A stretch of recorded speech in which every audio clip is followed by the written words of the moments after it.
Sriram, Kamal Haasan sir, ദാസേട്ടൻ ഇതൊക്കെ ചെയ്യും. നമുക്ക് അത് രണ്ടും ചെയ്യിക്കാം. வணக்கம் சார். இன்னைக்கு உங்களை சந்திக்கிறதுல ரொம்ப பெருமையா இருக்கு எனக்கு. കമലഹാസ,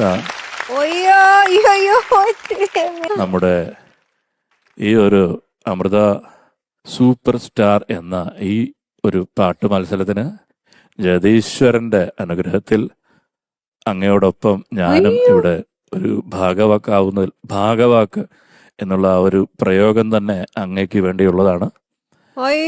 അതിൽ ഞാൻ അചഞ്ചലിതനാകുന്നു. അങ്ങേക്ക് ഈ ആത്മീയതായിട്ടുള്ള ഒരു കാര്യങ്ങളെല്ലാം അങ്ങ് വളരെ കമലഹാസ, നമ്മളുടെ ഈ പിരമിഡിനെ കുറിച്ച് അങ്ങ് കേട്ടിട്ടുണ്ടല്ലോ അല്ലേ? അതായത് വകുളോപ ഉപനിഷത്തിൽ പറഞ്ഞിരിക്കുന്നത്, ஐயா நான் விட்டுட்டேன் ஐயா, நீங்க ஆளை விடுங்க.